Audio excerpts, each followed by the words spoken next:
Firebending is easily one of the most aggressive bending styles in all of Avatar The Last Airbender. And the way that somebody utilizes it is a very good determining factor on exactly what their mental state is and where they are as a character. We see characters like Azula and so many others use their firebending in a very aggressive manner, but you can tell, depending on how a person uses their firebender, whether they're a good person, whether they're a bad person, exactly what kind of character they are. In this video, we're really going to be discussing about how Zuko as a character's firebending is easily helping you determine where he is as a character. From the beginning of the story to the end of the Avatar The Last Airbender series, you can see exactly how he's developed as a character and how he's grown to extreme lengths.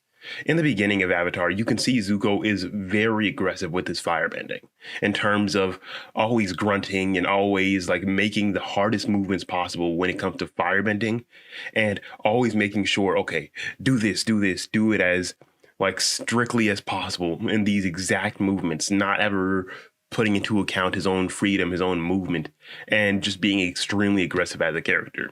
This obviously tracks back to who he was as a character in the beginning, where he was always just so uptight, strict, only focusing on the singular fact of trying to catch the Avatar, only focusing on that specific journey, only focusing on that exact path to get back to where he wanted to be as the Prince of the Fire Nation and as who he should have rightfully been. You see, as a character, he goes through a very big journey, a very big process trying to gain back and regain everything that he thought he had lost. And as the story goes along, you see him growing back into a better person with the teachings of Iroh and with everything that he's learning. He's growing into the person that he would prefer to be instead of the person that he was already had been. Meaning, you see him start loosening up with his firebending, loosening up in terms of not grunting, not trying to make all of these hard, brash movements, and only focusing on exactly what he needs to be doing. Not trying to strictly just like do all of the normal firebending moves that he's always been taught, and actively listening to Iroh when he's trying to teach him the fact of you can use and incorporate other bending styles into your own bending, no matter what bending you are doing. Iroh is very good at teaching you the specific facts about, oh, you're a firebender, you don't have to like use all of the aggressive firebending movements that you've been taught your entire life. And you can use aspects of water bending. You can use aspects of this. You can use aspects of that. You can use all of these different things to help you and teach you exactly where you need to be and where it would be better for you to end up. Zuko as a character, especially once he gets past that point, because you see it as a character where he's growing.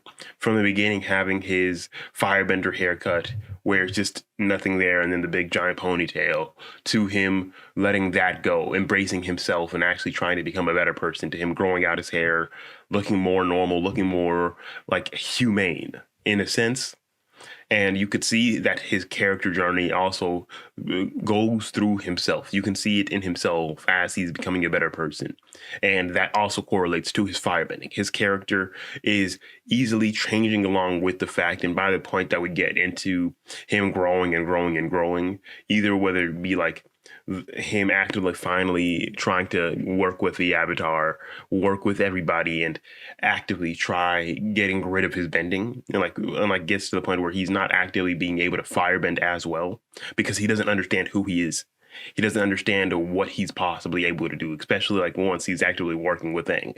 And he's like not really able to use his firebending to its same extent because he doesn't have that anger. He doesn't understand how to activate that anger.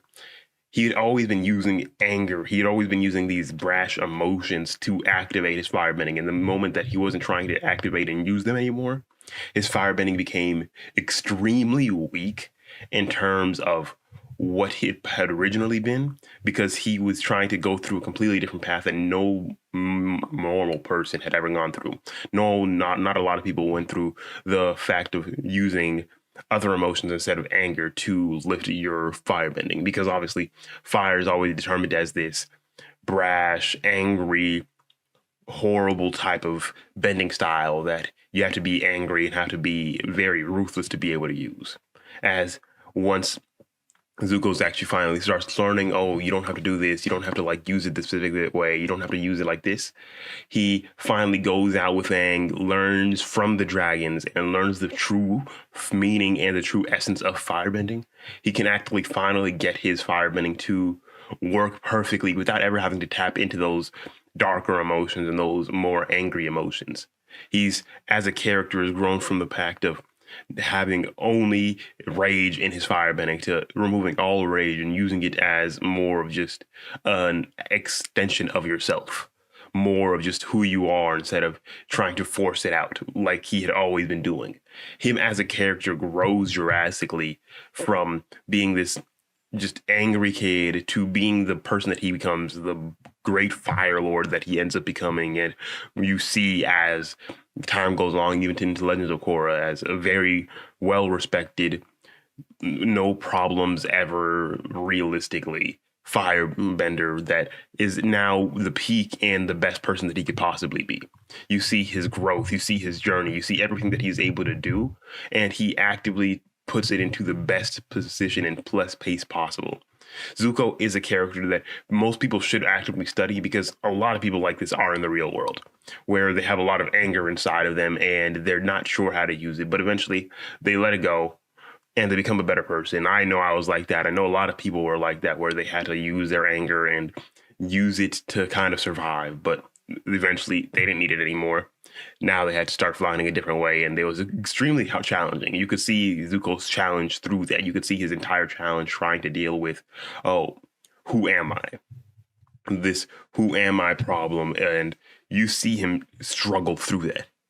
Him and Iroh's rocky relationship during some of the seasons, and him trying to actively just learn exactly what Iroh means with a lot of his sayings, because they're usually so correct and usually so perfect and precise that you kind of just have to understand and finally take a guess onto what exactly Iroh's meaning. And once Zuko actively understood, use this, don't do this, don't do that, don't do this, and started understanding and finally taking into mind what Iroh is meaning, his character was finally this perfect place.